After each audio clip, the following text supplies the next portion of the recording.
This is the Hypothetically Sound podcast, hosted by Alec, Randy, and Xavier, where we take a hypothetical look at the world around us, exploring the what ifs, maybes, and how comes. Join in on the unfiltered, raw, and real conversations as we explore the world around us.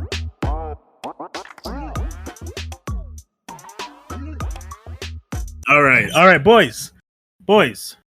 Xavier, Randy, boys. Answer back, boys. Huh? Perfect. All right, today we're going to talk about a legend, all right, who has graced television screens for children to adults. Hulk Hogan. Close. Has he been on children? Yeah. I'm sorry. What child show was he on? Like Daddy Daycare or some shit. I don't think he was on Daddy Daycare, was he? The Three Ninjas. Is he really? Yeah, he was a villain in Three Ninjas. Anyways, this creature, this being has been on television shows and films such as Scooby-Doo or Supernatural. Joe Rogan. I don't think he's been on either. Fuck. Anyways, I'm talking about the Chupacabra. Have you guys obviously the Chupa what? The Chupacabra. Chupacabra? Chalupa? Baby Bat. Exactly. Chalupa Batman. Chalupa Batman, yes. Okay. So the Chupacabra is known for being kind of a vampire-ish dog, I guess would be the best way to put it. Okay. That attacks livestock. All right. Mm-hmm. So it's you. Right. Yeah, pretty much. Chupacabra, words, you know what I'm saying? Chupacabra, literally means goat sucker in Spanish. Mm-hmm. There's been reports. Why is it called goat sucker? Well, chupa, or chupra, sorry, means to suck, and cabras is goats. So it's to suck goats, the goat sucker, you know what I'm saying? It's because its background of its like mystery is that they found animals being destroyed by a mysterious monster. I'm reading this. Please stop. Anyways, as Randy was saying, it was called that because it was assumed to be the creature that attacked a lot of the farm animals, particularly in Puerto Rico, at least where it started. And they said that the animals would be dead with like 3 holes in them or a couple holes in them, and their blood just completely gone, right? Just sucked dry. Blood drinker. Yeah. Sightings have been reported since like the 70s, right? Mm-hmm. And this is in Puerto Rico. It goes down to South America, Central America, like Mexico, and even the United States, all the way up to Maine. So there's reports just all across the Americas. But in 1995 was the first like reported one where they got people out there to actually look at the animals and see that they kind of had the signs of what was considered to be the Chupacabra. First actual proof. Right? Yeah, like the first instance where all the stories of the Chupacabra lined up to seem accurate, right? It was 8 sheep that were reported dead or found dead in Puerto Rico. Each had 3 puncture wounds in them in the chest and reportedly completely drained of blood, which I feel like would be super hard to, prove. Mm-hmm. And then a few months later in August the same year, eyewitness reported seeing the creature in a Puerto Rican town where 150 farm animals and pets were reportedly killed. It's a lot of animals. That was a hungry Chupacabra.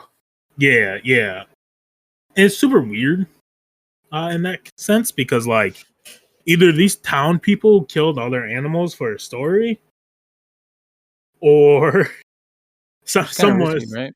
Yeah, right. Yeah, someone had a vendetta against the town itself, right? Mm-hmm. Mm-hmm. That's a good thing. Like, so we know it takes in Puerto Rico and Mexico and all the way up here. Could it be cartel slaughtering animals to like make villages more easy to prey on? Because if they don't have animals to feed themselves, the cartel can come in and be that vehicle to bring food, and then they control the town. Win them over that way. That is 100% possible. Yep. I'd agree. I think it's definitely possible. What's actually kind of interesting about the Chupacabra, the name at least, Puerto Rican comedian is the one who coined the term. And this was after the incidents reported to the press. Also, right after the first reported incident, a bunch of people started reporting incidents, all around the world. And we're talking like, again, South America, Mexico, United States, just everywhere. Even in like India, sometimes in Russia, like literally everywhere, people were just like bringing up like I've seen the creature. You gotta wonder, right? Like, is that the drive for media attention, or is it a level of fear that was struck within all those people that made them, because they heard it and people fear the unknown, they just directly related it to what they heard. Yeah, true. It's a good question because fear plays a huge role in anything, especially in supernatural creatures like Loch Ness in this one. Especially this one where it's actually something that you could run across. That fear of actually seeing it and not, it's such a bigger, in your mind, you're seeing it as this bigger than life thing that is impossible to kill because it's killing all these animals, hasn't been caught. Why would you, the average person, be able to catch it? All right. What's also, I think, could contribute to all the reports and stuff is based on one of the few descriptions that they have of the Chupacabra is that it looks like a weird breed of dog that's like a hairless dog that has like a spinal ridge, like really pronounced, unusually pronounced. Right. Yeah, pretty much unusually pronounced eye sockets, fangs, and claws. Again, obviously, the only difference between them and a dog is it's not friendly and it sucks blood, right? There has been no evidence of the creatures like since '95 that were like looked at to having their blood being completely drained. It's mostly just like wounds in areas that hit an artery or something, and a lot of blood just. What's crazy is, so we have the basic dog form of this Chupacabra, which again could easily be mistaken for any type of hairless dog or a wolf or something, right? Yeah. Or feral creature. The other popular theory of its look is that it's like a reptile-like creature that stands about 4 feet tall, right? It has like leathery or scaly greenish skin. And on its back, it has like sharp quills down its spine, essentially, right? In that it hops around like a kangaroo. Interesting. I bring it up because those two descriptions are so different. Yeah, far in between. Like, what in the hell did this one person see compared to this wolf, this hairless dog thing that this other person saw? You know what I'm saying? And why did that become so popular? Right. What I love about like the supernatural stories in the Spanish culture and the Mexican culture is like people in the culture believe it 100-fold. Like most of their supernatural stories, like they 100% believe, you can't tell them any different. But they're also like realistic things. Like, yeah, this dude probably went out one day, saw like 4 of his sheep dead with these holes in it, and saw a creature running off. And who knows? Like we said, we still don't know how every creature reacts. So maybe there is a creature in the Puerto Rican area that sucks blood, that's vampiric. There's insects that do it. There's fish that do it. So why wouldn't there be a land creature that does it? That's where it gets its sustenance from, is the blood, not the meat. So it's crazy, but it's so fun to talk about because I think it's realistic. I think it's real. Like, do we know what it is? Do we think it's a lizard, little lizard leprechaun that jumps around like a kangaroo? Be dope as shit to see. Like you're walking down the street and a fucking lizard man comes jumping at you like a fucking kangaroo. Do you square up with it like it's a kangaroo, or do you run? True. I think it's the weird things about it are the ones that get reported to look like a dog are usually in like the southwestern United States and Mexico. And Mexico actually has like a breed of hairless dog that gets mistaken all the time. And the alien one usually happens across seas in like Puerto Rico and like Latin America. So if you guys want to take a trip to go try to find a chupacabra or the reptile thing, I'm down. Yeah, so we're gonna start a GoFundMe. All we need is like $3,000 to pay for a trip, to pay for the flights and hotel rooms, and we'll videotape all of us searching for the chupacabra. Yeah, and you're gonna be like, "Why the fuck did you just give me 5 minutes of you guys looking out your hotel room, and then the rest of the 4 hours is your trip?" We looked, didn't we? Right? No, it's a cool thing, and it's like I think it would be fun to go searching for it, or what creatures and animals live in that area that could possibly do it. It would be creepy. Yeah, probably run into a coyote that wants to eat your ass. Actually, if we really wanted to look for it, there is a very similar tale, myth here in Arkansas that follows the same thing. It's called the Ozark Hollower. That's located in the Ozarks. Has almost the exact same urban legend as the chupacabra, and it looks around the same. So we could really do that. Yeah. That one we only need like $2,000 for a GoFundMe. No, I'd still say 3,000 just to be safe. Okay. Yeah. Hey, let's make it 6 because we got to get Xavier down here, right? Yeah, I forgot about that part. Yeah, and then like, I think 10K. Round it up to 10K is a good number. Back to the topic of exploring kind of any of the tales or legends, I think it would be cool to kind of see some of the places where people describe seeing these things. But you unfortunately can't see it in the time that they did, because maybe that location had a more eerie feel because it was more out and secluded, or it wasn't industrialized based yet. on or based on like the weather.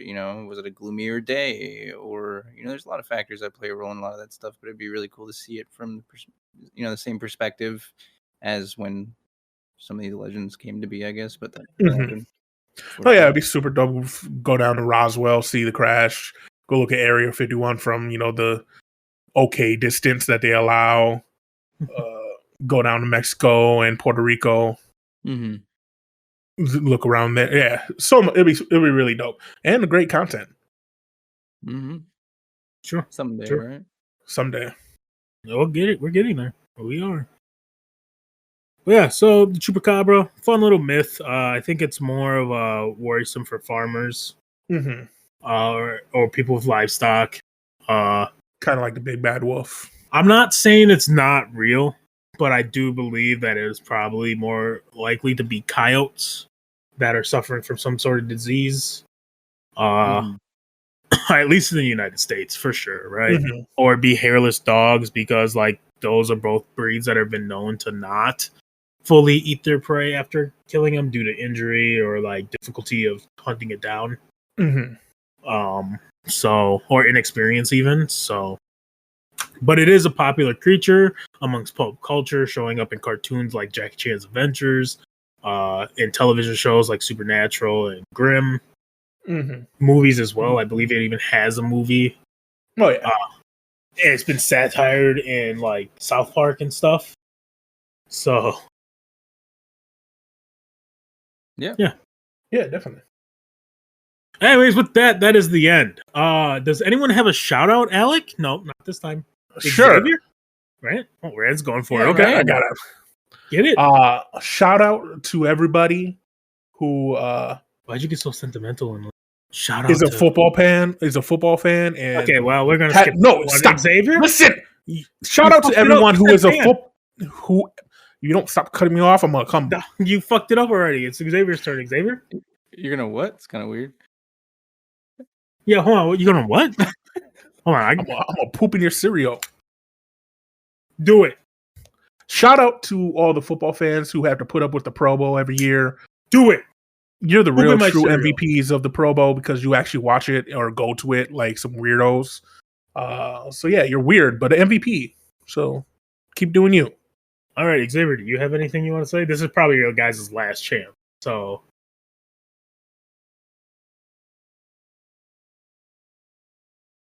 Shout out to all those people that are early birds and get up real early, start their day. The world would not run without you. true, actually. See, that's how you do shut up, man. Just because you don't like football doesn't mean people out there don't like football. No one. They're likes listening football. to a fucking podcast about the Chupacabra. I'm sure they ain't like super big fans of football either. Well, shout out to the late night. It's done. owls. It's done. Anyways, You make the world run. You guys are fantastic. Thank you for listening. We appreciate it. If you want to check out our other stuff, you can go to YouTube where we do stupid little videos and get punishments for them. Or you can, what? No, nothing. So you can follow us on Twitter, Instagram, I think. Yeah. TikTok, I think. Yeah. Tumblr. Apparently we have a Tumblr. Anywhere podcasts are found. Anywhere podcasts are found. That includes Spotify, Apple Music, iHeartRadio. Yeah. iHeartRadio. Good podcast. One Day the Radio. Yeah. That one's going to be a dead medium. Just say hello, guys. Just say hello. This is so fucking awkward. Holy shit. I'm never doing this again. That's the last time I run it and do the end. Oh, oof, it's rough. Good job, Brandon, usually. God damn. Fuck me. With that, everybody, we thank you. Don't end it on me saying fuck me, Yeah. please, dude. Please. Bye. Come on, man. Don't do that. Take it easy, guys. Stop. Say Drop. something else. Break it down. Open up shop. Oh. Whoa. No. Yeah. This is how Wolf Riders, bro.